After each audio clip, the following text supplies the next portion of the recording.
and welcome to My Chemical Fancast. I'm Kat. And I'm Haley. And this is a My Chemical Romance podcast run by two diehard My Chemical Romance fans. Mm-hmm.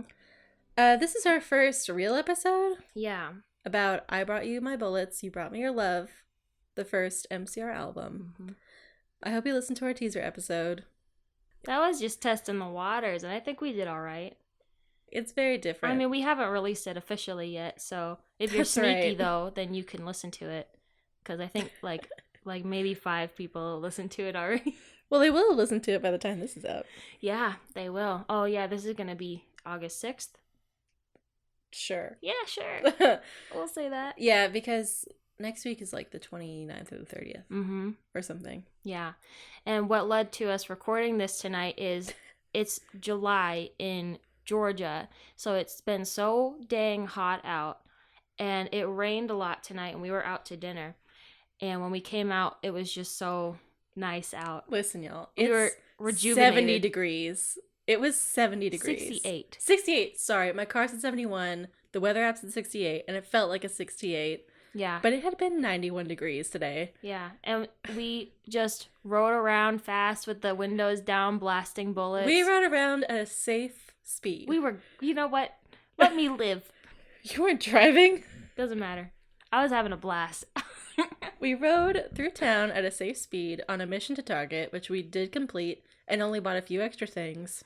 But anyway, you're here for bullets, and we're here for bullets. Yeah. So a little bit about the backstory of the album. So most of you know, if you're a diehard fan, that Jeff Rickley from the band Thursday recorded, or produced rather, this album. And they recorded it kind of really low budget, but they got, a studio that they were able to... Yeah, they were on Eyeball Records. Yeah, they were on Eyeball Records. Is Jeff like a co-founder of Eyeball Records?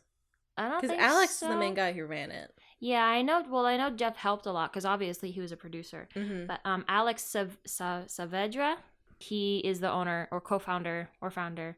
He's the man running the show. Yeah, and he kind of helped My Chem get on their feet and get their album recorded, get them shows, and you can see him in the pre-pro videos of them in wait, what? It's not Nada Studios. That was Matt's, right? Yeah. Maybe there wasn't a name for it. Someone's It basement. it was just the pre-production things for. Yeah.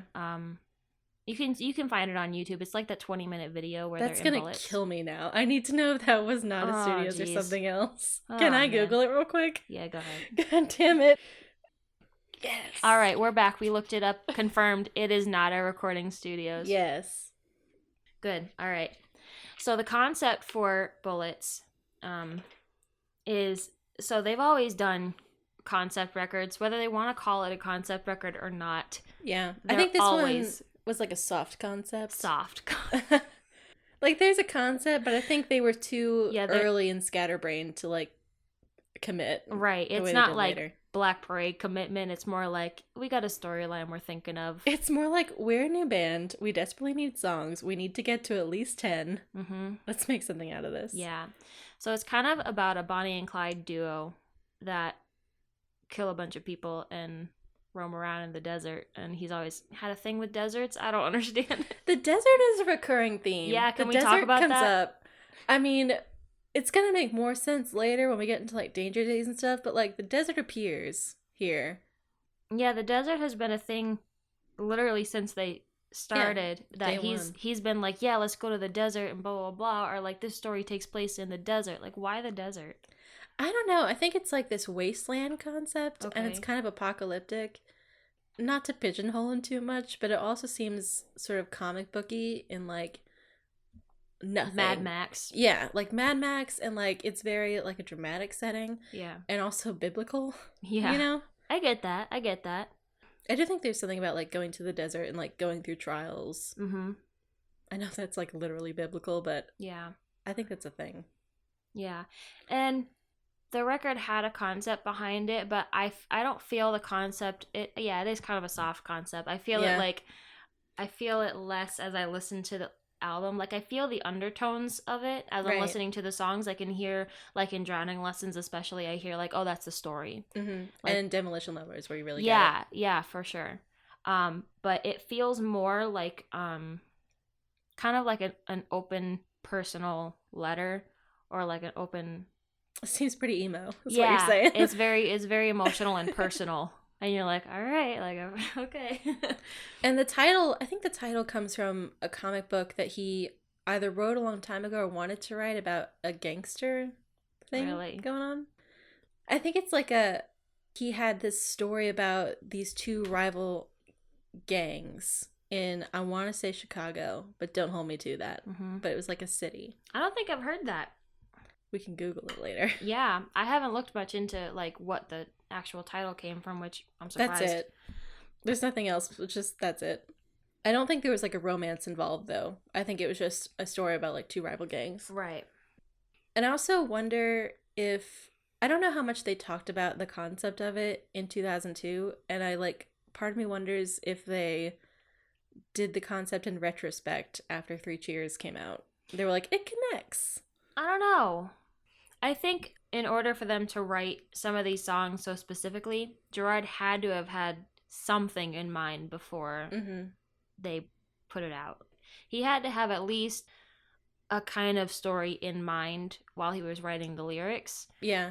Because I don't think that you can go back to a record and be like, oh yeah, there's these characters in it that remain through the whole record, and like it actually makes sense.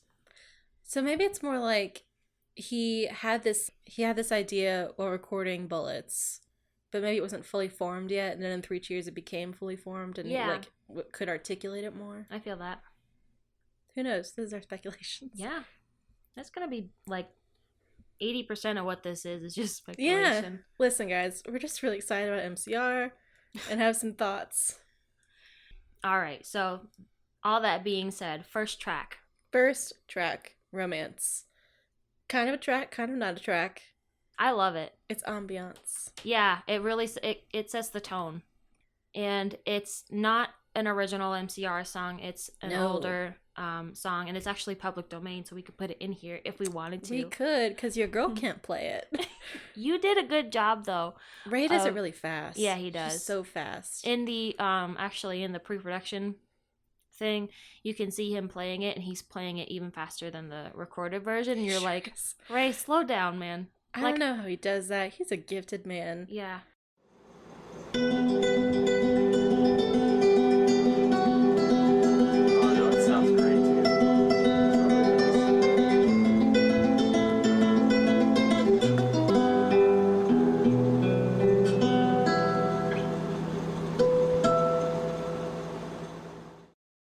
Talk about that a little bit because one of his favorite guitarists is Randy Rhoads, who used to be a guitarist with Ozzy Osbourne. I don't think he was a Sabbath guitarist. I think it was after that.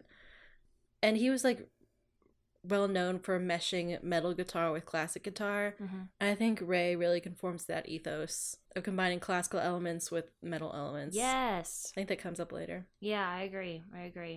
And this is a prime example of it. Such a beautiful classic song. He does it so well. And then he also shreds. Yeah. Also, it loops. Yeah. It didn't need to loop. I love the beaten up aspect of it. It's like listening to it on vinyl, but the vinyl is all scratched. It's and like a phonograph. Yeah. I really like that vibe. I've always connected a lot with the cover of the album. I don't know why. Maybe because the cover looks kind of old-timey in a certain way. Or maybe it's just because it's the first track of the album that the cover is for. Yeah, I don't know what the heck the cover is supposed to be like. It's not connected with the actual album at all. I think it's just things Gerard liked and thought looked cool. He was like, you know who I like? Houdini. Aesthetic. Yeah, this is aesthetic. I like this. It also reminds me a lot of the Hanging Man tarot card. Yeah. I have a thing to say about that, though. It just reminds me of that. Yeah, if you haven't seen the cover, there's a Ferris wheel on it. And Harry Houdini is hanging in the silhouette. He's hanging upside down in the straitjacket. I don't know what's happening, but I like it. Whatever. It's cool looking. It looks cool. Yeah. I think that's mostly what most of their things were in the beginning. Where this looks cool. It's hardcore, man. Graphic design is my passion. You gotta set a tone. What I do like about the album cover and about all their album covers is that it's all art that they did. Yeah. Like this first one is Gerard, Ajax and Cellophane or something. Mm-hmm. The second one is a drawing that he did. Black Parade is art that he did with Gabrielle Ba. Right. And then Danger Days is a picture that Frank took. So Mm-hmm. I like that that's all integrated. Yeah, they keep that pretty consistent. And I also love in the actual booklet that they have with it, the pictures that they take of them are all like in night vision. You can it's on like a random camera that's probably not professional, and they're all in night vision. They're like make it as edgy as possible with like roses in a sink. The roses in the sink. The cowboy shirt. Listen, the roses in the sink. They hadn't even gotten to the place where roses in the sink could be a cliche of them. That was the next album. But the roses in the sink are amazing foreshadowing. Yeah. And just so 2005 stereotypical emo, even though 2005 had not even occurred yet. No, they were so ahead of their time. Their sadness. Their sadness was advanced. So, all right. So after Romance, second track on the album is Honey, the Smear Isn't Big Enough for the Two of Us. Mm-hmm. Now, along with the title of the song, I think that kind of became like a stereotype for emo bands around 2005 with like Fall Out Boy and Panic at the Disco with the really long titles. Yeah, that was like a thing. Like, especially with pop punk bands and emo bands of that time in particular. Fall Out Boy is like the best flag bearer for that, of having long ass titles. I mean, even this album title is very long. Right. Honey, Vampires, and I'm thinking of 3 Cheers things about like Fashion Statement, but that's later. Yeah, that's Fashion Statement and Prison. Mm-hmm. And the one after Death Wish. Yeah. But yeah, that's a thing. They didn't do that later. Like 2006, they learned. They cut it down. The first 2 albums were definitely of type in that sense. So I consider this the first real track. Yeah. And like, holy shit. What a first track. What a banger, man. They're so good at first tracks. All of their albums open like hard. Yeah, and I know Frank has a thing about that, about the opening and the closer, and I think he actually said he got that from Gerard, because good instincts, right? Because Gerard was really picky about like what started the album and what closed it, and I remember him saying in an interview that he never understood it really until he started making his own albums, and he was like, oh man, now I'm really picky about it, about what opens it and what closes it. Yeah, and they're really good about starting hard and ending hard. I think all of their records do that. Yeah. Parade ends with Famous Last Words, and Danger Days ends with Vampire Money. Right. 3 Cheers ends with I Never Told You What I Do for a Living. Okay. That's a great song. That song goes hard. Yes. It's like, a fast-paced. To be honest. So, getting into Honey, though, this song, starting off, it goes so hard, and he's not pulling any punches with the lyrics. No. He's letting you know, like, I'm a lyricist, and this is where I stand in my life. Like, this is everything I have that's wrong with me. I'm laying it on the table. Because a lot of people think that, I've seen, like, looking up, lyric meanings and stuff like that, people are like, oh, this song is about him breaking up with a girl, or, like, not letting a girl control his life. And I think it's about substance abuse. It could be about substance abuse because of the mirror imagery of, like, cocaine. That's typical to, like, be on a mirror. The lyrics could be the woman is a metaphor for substance. Like, I could definitely see that. Yes. I think that could be possible. Like, it could be a metaphor, but also could be about a woman. I mean, it could be both. But even if it is a metaphor, I think the way they use the woman is typical of emo at the time. Yes. Gerard is great now, but he didn't always used to be fantastic on the woman front. He had some violent imagery and lyricism towards women, murdering your lover and like... Yeah, I think part of that could go with the concept of like this woman, of this Bonnie and Clyde duo dies eventually. Right. And, they're a Bonnie and Clyde duo, so their relationship dynamics are not great.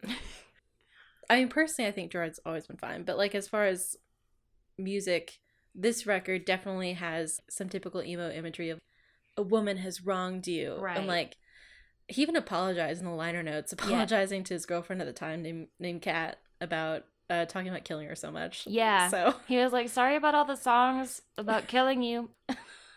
So he knows. He knows what he did. Yeah. I think it's just sort of maybe where you start from, and Right. also that it was so much in the genre at the time. Because emo, early 2000s emo was not good to women. No. Both, honestly, it still isn't. Nothing in the music scene really is great to women. No, but it was real bad. Yeah. Personally, I mean, like, physically, as we have discovered, but also, like, lyrically, Brand New's first album was full of my ex-girlfriend broke up with me, and, like, she sucks, and also I'm a killer. I mean, no, but that was, like, a thing. Like, that is really common for early 2000s emo to have lyrics about women leaving you and then you wanting to kill yourself or wanting to kill them. Or right. It was a nightmare. Yeah, Gerard has never really been into that aesthetic, though, or, like, that lyricism. He's never really been into, like, oh, I'm so sad my girlfriend broke up with me. No, not committing it to, like, a long time. Yeah. I mean, he does have the occasional, like, I'm really sad that this girl left me, but, it's not, like, an entire album about it. But I think that there could be, like, a dual meaning for this song about he could also be talking about a girl, a relationship that ended badly. But for me, I feel it's mostly about substance abuse. I mean, he even said on, I can't remember which concert it was, but he said the song is about sucking dick for cocaine. He sure did. And it's hard to determine how much he means that. I don't know. I mean, I don't know, man. We definitely know that at this time, Gerard was abusing substances. Mm-hmm. Maybe not the time of, well, there's a thing about, like, the tooth and the pain pills, which we'll get into, but like, at least for getting on stage at the time, yeah, he was drinking a lot of alcohol, doing uppers, doing downers, like, regulate himself for getting on and off stage. Right. Obviously, he wouldn't have been doing that at the time of recording this in the same fashion, but he still had a relationship with substances, which later on he did not. Right. And I think knowing now what we know about Mikey's substance abuse problems, if you haven't been in the fandom for a long time or you didn't really get into the personal lives of the band, Mikey did struggle with some substance abuse problems throughout the life of the band, and he has been clean for, I think, 2 years now? 3 years? Something like that. Not too long ago. Yeah, it really hasn't been that long. Since I feel that the song is talking about substance abuse, it feels like the line, "You can't take my brother," is more poignant in that way. Yeah, that does, like, take a turn. Yeah. And, like, "You won't fuck my friends," like, because I know that they were all dealing with some stuff. Right. Then. And, like, if you think about it if he's talking about a woman in that perspective, like, oh, the girl's trying to mess with my friends and, like, take them away from me, or, like, blah, blah, blah. But that just feels so superficial in comparison to talking about drug addiction taking his brother. Yeah. And I think that's curious because I would wonder about, like, what his perspective about substances was at the time, like, in 2002, because I don't know how much damage he thought they would do. Mm-hmm. Or how much damage they had done by then. Well, when he did this album, he was our age. Right. Oh, God. Yeah. He's not a kid. Like, he knows. Yeah, he knows. He knows that, taking Xanax with alcohol is not a good idea. But also, like, Xanax pills weren't seen as so dangerous back then. Because, they were more common. Yeah, because you could get them and they're prescribed by a doctor. There wasn't as big a talk about pills because there was that big, like, say no to drugs campaign, but it was about meth. Right. Hard and ones. Weed. Oh, the hard ones. The weed. Super hard ones. Shit. I think pills are kind of flown under the radar. Yeah, because as far as the man. I think I can't remember where I heard this. I can't remember if it was MCR that talked about this or if it was somewhere else. But someone said that they didn't feel as dangerous because it's something you could find in your mom's drug cabinet. That was an MCR thing. I think it was Frank. Okay. So musically, we already established this is a great track to open with because it goes so hard. Yeah. And it also establishes the tone for Bullets, the album, which is super fast. Just probably the fastest songs they ever recorded.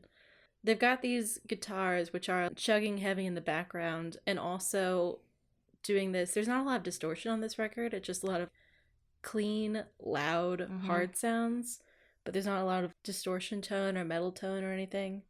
It has a lot of elements of, I mean, this whole record has a lot of elements of hardcore and post-hardcore and like punk sounds. And they don't have the traditional 2000s Midwest or DC like emo sound, which has kind of like plinkier guitars. Does that make any sense? Yeah. Like, there's some sense of that when there's that musical break before they say like, I don't care how much. Yeah. It's like, do. Yeah. Oh no. What genre do you feel that the guitars lean in? Like punk, metal? The thing that's weird about the guitars is that Ray doesn't have Frank's punk sensibilities. Right. So they don't have that beat that punk has. And that sort of like easy to follow repeating 3-chord thing. There's not a lot of repeating going on. There's a lot of, we're going to push as many things as possible into this track. Yeah. So I wouldn't say there's a lot of traditional punk sounds, but there's definitely a lot of hardcore and post-hardcore sounds. Yeah. I think that Ray did that a lot. Well, I mean, he said that he did that a lot on the first album, especially, is that we got to fit as much impressive stuff into one bar as possible. Gotta do it all. Because, I mean, like, everyone knows now that he can do that, but I think he might have felt pressure to prove himself that he could. Very complicated. This is a very complicated album. Yeah. I tried to play some songs on this album, and I cannot. They're so hard. They're like the most complicated guitars that Ray ever does. Yeah, I think on lead guitar wise, yes. Lead guitar, Chord progression wise, no. Right, but the lead guitar is the key. Yeah, they're never really that complicated chord progression wise on just lead guitar stuff. Yeah, Ray is fucking insane.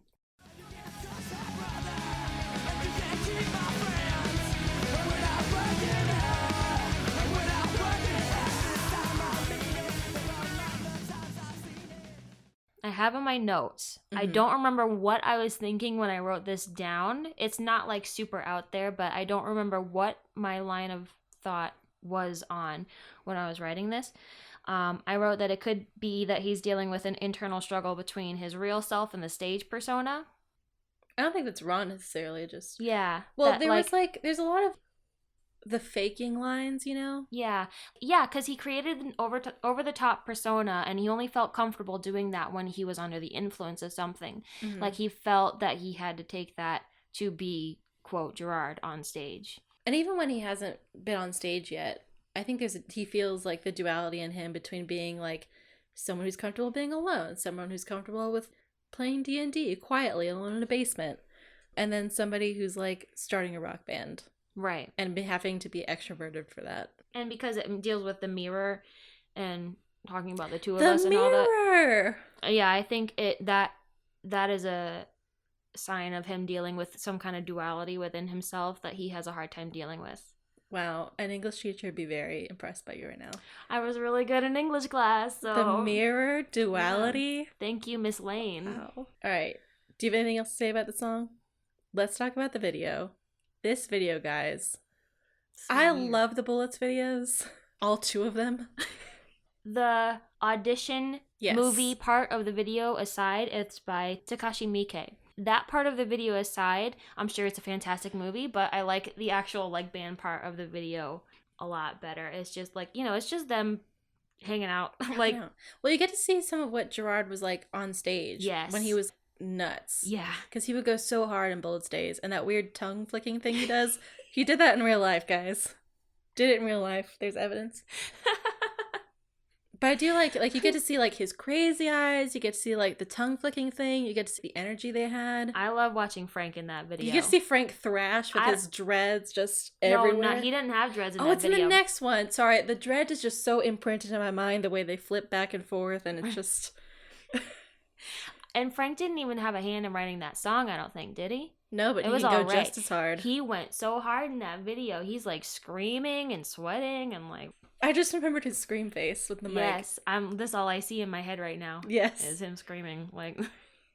But regarding the audition part, so it's based on this movie called Audition by Takashi Miike. And it's a really famous Japanese horror film. I've seen a bit of it a while ago, but I'm too chicken to watch horror films, so I did not finish it.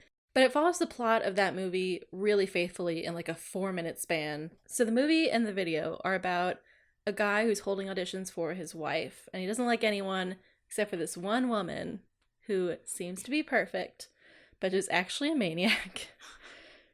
As they always are. Wow. She's quiet, she seems nice, and then she actually like wants to rip his guts out. They like meet up, and she ends up drugging him, bagging him, tortures him with a lot of the needles. There's a famous scene of her sticking a needle in his eye. Oh, I hate it. It's very close up. It's in the video too, Yeah. except it's not as bad as the movie. No. Ugh, I'm not afraid of needles, but like I don't want that to happen to me. But do you know who's afraid of needles? Gerard Way. Gerard Way. Our own Gerard Arthur Way is very afraid of needles. He must have such a hard time watching that video. He must, but he had a hand in choosing it. Yeah. So I think he chose it. I don't know if he chose it because of the needles, but I think he didn't shy away from the needles. He was like, you know what's scary? Needles. Yeah. We're putting them in here. We're going to set the tone of this horror aesthetic for the band right off the bat. We're going to put the scariest fucking thing in there. Needles. But it's a really cool video. It's very different from their other video for vampires, which we'll get to in a second. I think I prefer this video to the vampires video. Really? Just because of the band scenes, you know? Man. I really like Tourette's hair also in it. I mean, I don't know. And Frank's hair. I mean, I agree with liking the band part of the video. Obviously, as I said earlier, I like that parts of the video, but I got a lot to say about the vampires video. Listen, the vampires video is precious garbage. Not garbage. The text is garbage. Shut up. Oh my god. The text between... Listen, we're gonna get there. Let's get to vampires since we're talking about it. Okay. So the next track on the album is called Vampires Will Never Hurt You. More about alcoholism. Oh, yeah. And more horror imagery. Yeah. They're keeping with this theme real hard. So I think Gerard said at some point that this song was about drunks trying to sort of charm you with their drunkenness, like about trying to draw you into their drunk life. Right. Like drunks at a bar who encourage you to drink more. Yeah. Peer pressure. Yeah. That it's like vampires sucking the blood out of you. Mm-hmm. Yep. If Dare wants a song, here you go. It's a song about peer pressure and drinking. I think that does lend credence to Honey being about substance abuse, because if he already felt that way about being peer pressured to drink more, then he clearly had a perspective on substances. Yeah. I honestly think a lot of this record is about substance abuse, because he, like, obviously it's his big story that, you know, he overcame this abuse and, like, you know, the depression and falling into substance abuse and suicidal thoughts and all of that. That's his big story arc, right? Like, he's his a character. Story arc. That's what everyone remembers him for. But I think it's kind of trivialized a little bit, because I think everyone holds him up to this standard, like, oh, he got over this big thing and blah, blah, blah. And I think he struggles with it still more than people realize. I think it's people putting him on a pedestal. Yes. And being like, he's a hero for overcoming his demons. Right. And I don't think they realize how much he struggled with it. Because if you've ever struggled with any kind of addiction, or if you know anyone that struggled with an addiction, like, it's not romantic and it's not cute. Yeah. And he's in the worst environment for that. Like, on tour, you know, with bands who are usually like a bunch of young guys. Right. There's beer everywhere. Yeah. Yeah. And the energy you have to perform. Right. And the lyrics, now, I don't know how you feel about the lyrics in the song. I love the lyrics in the song. I love the lyrics. Okay. We're on board. Okay. I'm just making sure. Because, okay, so the lyric, shoot back holy water like cheap whiskey. Because, okay, so if you think about a vampire drinking holy water, like... I watch Buffy. I'm here. It burns, right? Yes. And whiskey burns, right? Look at that. Where is the English teacher? Oh my gosh. I just love that line, because the imagery of it, like, of a vampire drinking holy water and then, like, smoke coming out of their throat or something. I love it. That's definitely from watching too much Buffy. Oh, smoke. I know. Yeah. We're avid Buffy fans. Buffy the Vampire Slayer. So, and also, for like the like Ghost in the Snow at the end and all the whispered things in there that comes back on conventional weapons, which we're gonna dig into like 2 years from now. Yes. But a year and a half. Whatever, it's close enough. Yeah, it reappears at the end of the world is ugly. Why? I don't know. Why? It's a great mystery. I don't know. I'm sorry, I'm playing that song in my head right now. I'm trying to think about it. Yeah, they made it like robotic and... Was that song about his brother or his daughter? I think it was about his brother. I don't know. But Let's not get ahead of ourselves now. Let's not... Well, because if it's about his brother, then I think it's relevant. Because in keeping with Honey and like the line about his brother, maybe he's concerned about people peer pressuring his brother, or like just generally his brother being involved in a similar way. Right, got it. But also maybe Gerard just wanted to have a throwback.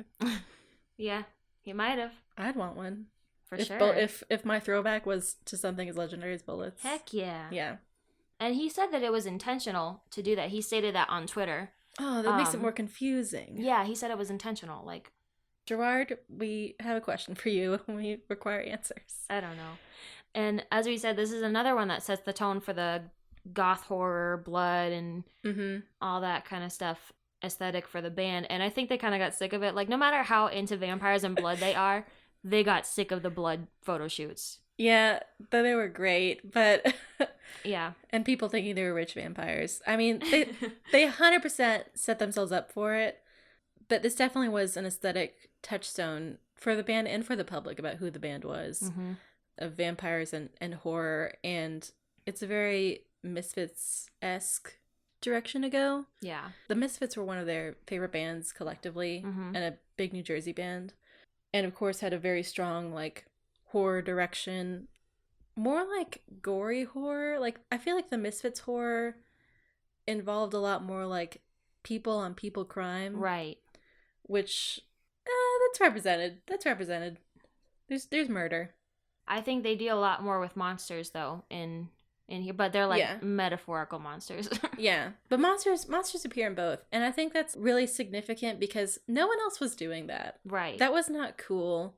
The Strokes came out with their first album at the same time, and the Strokes were the complete opposite. They're like, we have leather jackets, and we're really cool, and we do rock and roll, man.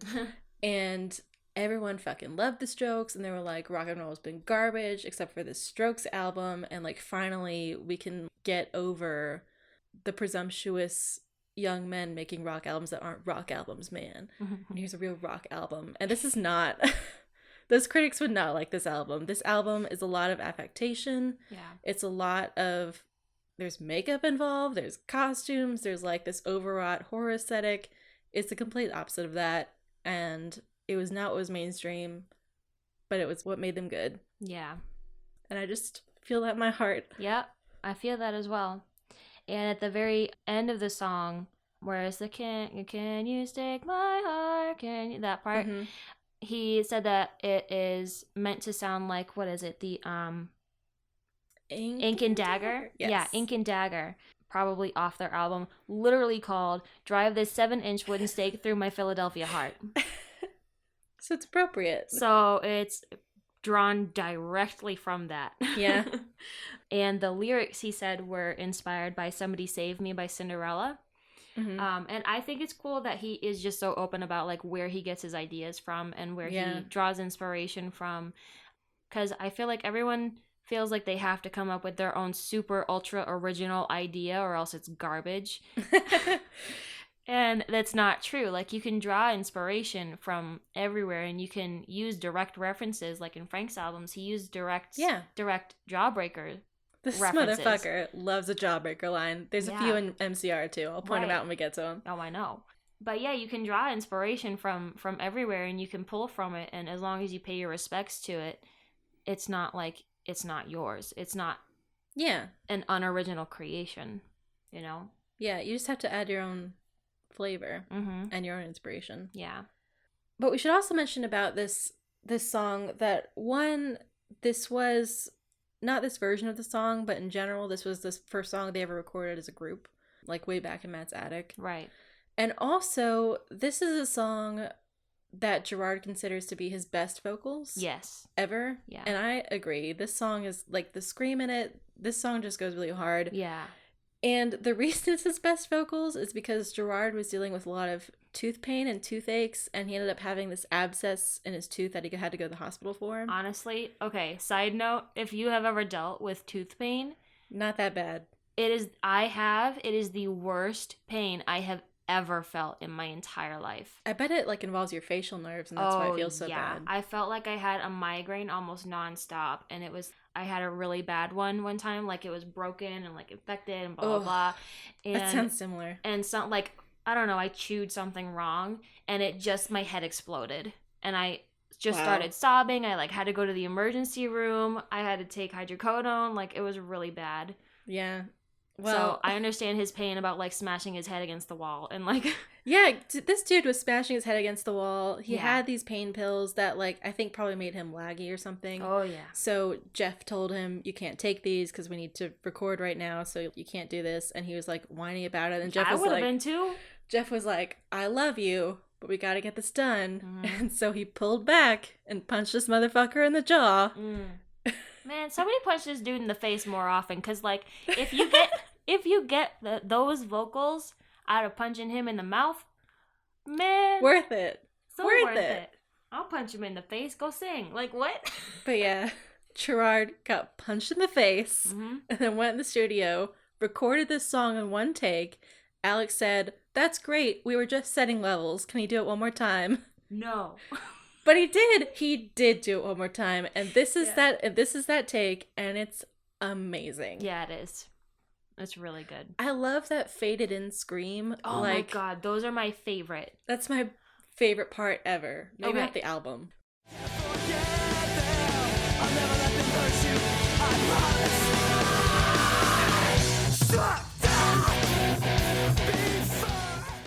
So, another side note. Yes. On Frank's live performance, you know the one I'm talking about, of Attention Reader? Yes. And his faded in scream. Yes. The one with the red hair and his rah, and oh my god. He's grabbing at his shirt. Yes. That faded in scream is probably my favorite vocal thing he has ever done in his life, and I need him to replicate it.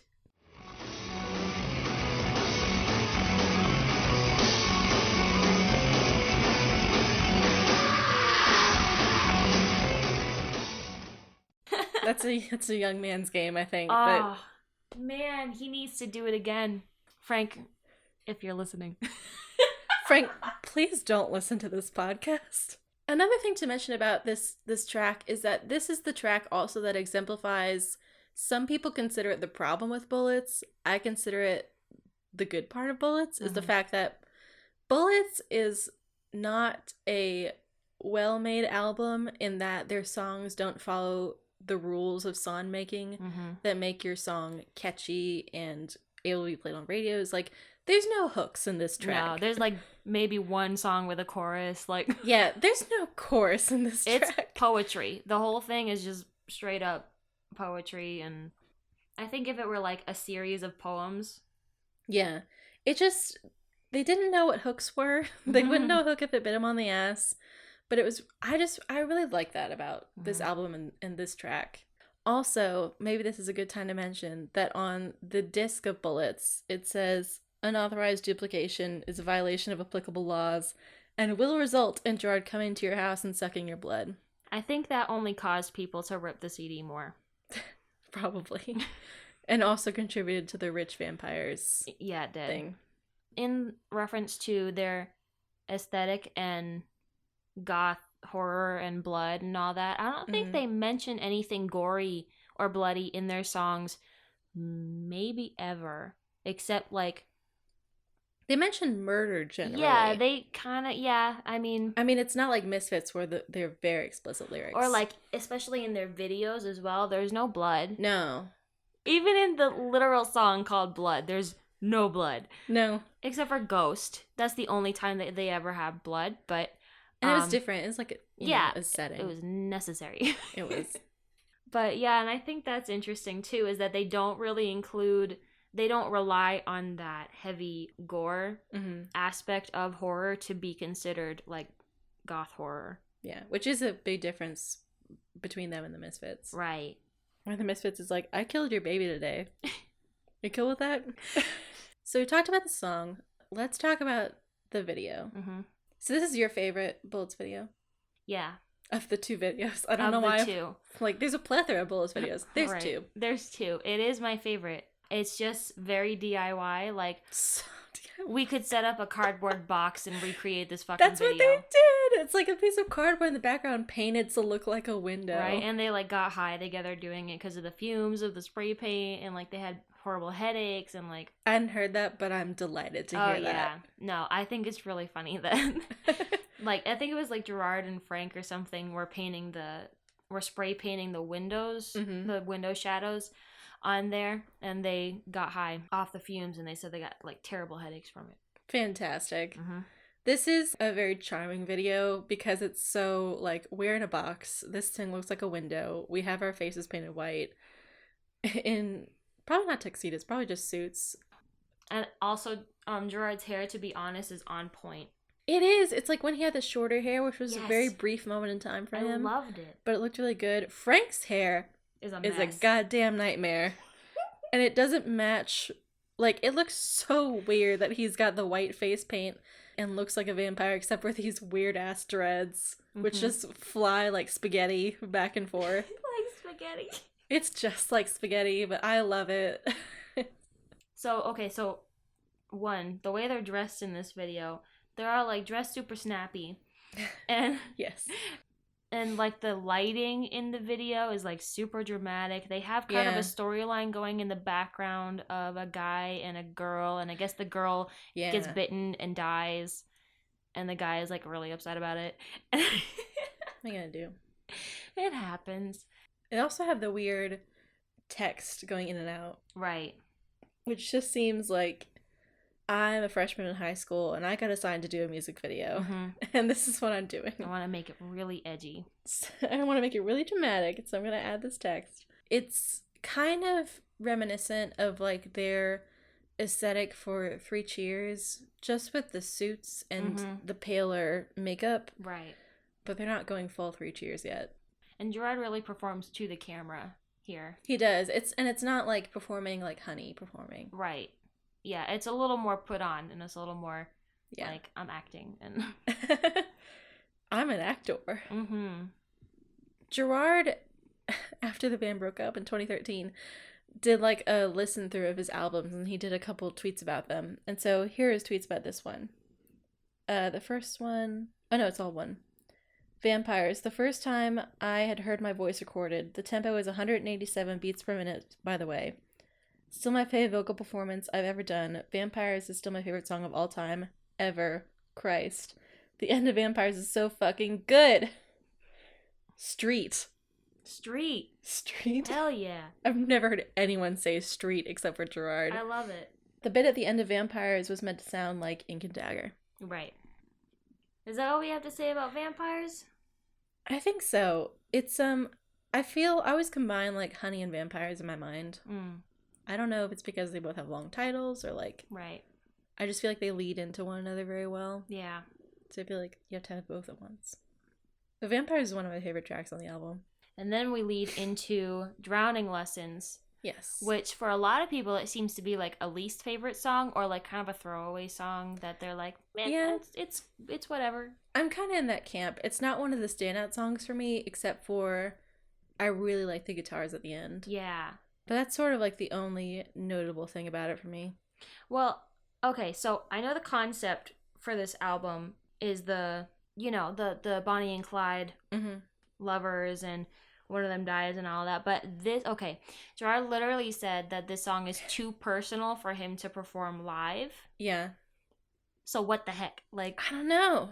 Another mystery. So in addition to everything that went wrong when they played it as well, they never played it live. Cursed. After, like, I think 2 or 3 times it's been recorded. I think there are 2 or 3 recordings of it live. Yeah. And after that, they never really did it again. Yeah, they said things kept going wrong. Like, equipment would go out, or I don't know, their performers just wouldn't. They would get out of time or something. Right.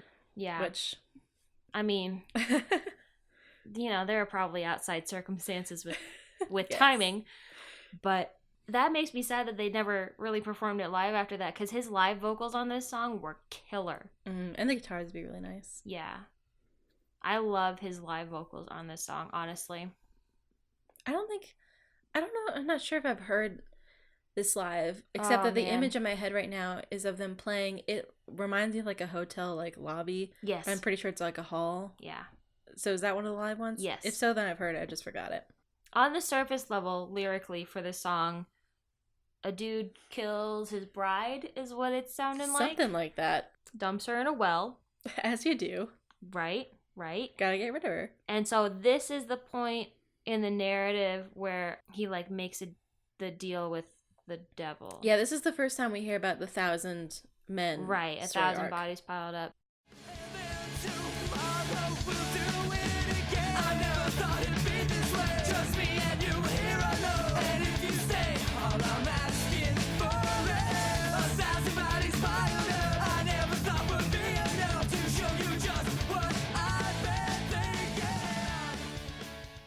This is hardcore foreshadowing to 3 Cheers for Sweet Revenge. He already had that concept in mind when he wrote this song. Yeah. Or he wrote this song and then expanded it of the concept for 3 Cheers, right? Yeah. All right, so this is where he makes the deal with the devil to kill 1,000 evil men, right? So he's basically like, oh, bet, can do. So so he kind of just like goes off, not in the rest of this album, but in the next one, he jumps into that storyline. Right. Why do you think that is? Why do I think that he takes the next album? Yeah, like why doesn't he expand upon that within this album? I mean, practically, I think it's because this album is a little unformed. Right. But also, you gotta, set up. Because it reminds me of the myth of, like, Persephone and Hades, like going to the underworld. There's, like, getting to the underworld and there's living in the underworld. Right. And that's how I see 3 Cheers, is now he's more involved with, like, demons and hell and, like, that supernatural situation. And I think there's the transition between, like, being mortal and, like, being in, like, a reality that we could connect with, and then transitioning into this more supernatural element. Right. I think you have to leave room for that transition. So for lyrics on the deeper level, though, he's talking, so the song is talking about engagements and hurting the one you love, and Gerard had a partner at this time. And so do you think named this... Kat. Yeah. Do you think this alludes any to maybe a fear of, like, marriage or commitment? I don't know. I don't think we know a lot about Kat, except for that she's mentioned in the liner notes. Right. I mean, I'm not even saying that we have to know anything about her. I'm saying of what we know of Gerard. Yeah. Of what he's let out there as a person. That he wasn't really big on marriage or commitment as a young person. Yeah, and I mean, I think it's like a young dude thing to do. Like, I'm never gonna get married and have kids. Right. I remember him, or maybe Frank, mentioning about him that he had said before that he wasn't sure, at least about having kids. Yeah. I don't know. He's been so private about relationships and about that part of himself that it's kind of hard to pin him down on it. He's only had a few that we know of. Only ever had a few girlfriends that he's been with for a good amount of time. So I don't know if I could say that Gerard is anti-commitment. He's at least good at committing to things like starting a band. Right. And I think that the women that he's been with for a good amount of time. But it could speak to a fear of commitment. Yeah. I think when you're a young dude, especially a young dude with, like, destructive tendencies. Oh, yeah. When you're not sure if you're going to live past 27 and... Being at the age that he was recording this album, like, I get that a lot. Like, any kind of commitment, whether it be a relationship or staying down with, like, one apartment or one job or one town to live in, or one career path or anything like that, where I'm like, this is it forever. Oh God, that terrifies me. I don't want it. Nope. That's why I'm like, I'm gonna hop around, like, nope. That it's just a lot. It's big. Yeah, it's too much. And I think that's something that a lot of young people deal with. So it's just a very common young person thing. Let's get a VW and just I'm so down. Let's remodel a VW and let's just drive across the country. Let's get the money to remodel a VW and just ride the asphalt. And his tweets about this, Mm-hmm. he said it sounds like a goth version of Early Saves the Day. And I think actually this song sounds very Thursday-like. Yeah. Mostly because of the guitars, because I think the guitars are like some of the most conventional guitars on the record, which doesn't mean they're bad. It just means that they sound kind of like other guitars at the time. And I think they sound kind of like Thursday guitars. Yeah, I agree. You can especially tell in like the last chunk of guitars when the song ends. Mm-hmm. This could be another band, which I think is a little bit rare for MCR. Right, yeah. Usually their guitars are really distinctive. And I think that these aren't. I still like them, but they're just not. They don't have that MCR flavor that other guitars have. And I think they were taking influence from a lot of the bands around them. Yeah. Not necessarily trying to sound like them, but like they're there. Yeah, like this influence is definitely in this song really heavily. Yeah. I mean, Jeff is like literally there. Yeah. There's no way to avoid a Thursday influence when the singer from Thursday is producing your album and doing the backup vocals on it. Dang! He's good at them. I love it. Do you have anything else to say about this track?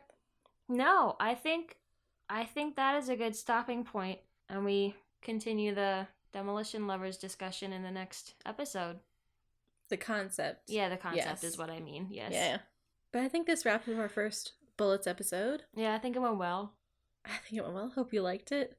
Hope you tune in for the next Bullets episode. I think we're on a 2-week schedule with these. Yeah, every 2 weeks. So tune in 2 weeks to find out what we think about the next few Bullets tracks. And we would love to hear if you guys agree with anything we say or disagree with anything we say. Let us know. And, shoot us an email at mychemicalfancast@gmail.com and let us know what you think. And also follow us on Twitter at Chemical Fancast, on Instagram at Chemical Fancast, and you can also find our Facebook page if you search My Chemical Fancast, or maybe it's also My Chemical Fancast in the URL. Yeah, it is. It is. Gotcha. Anything else? I don't think so.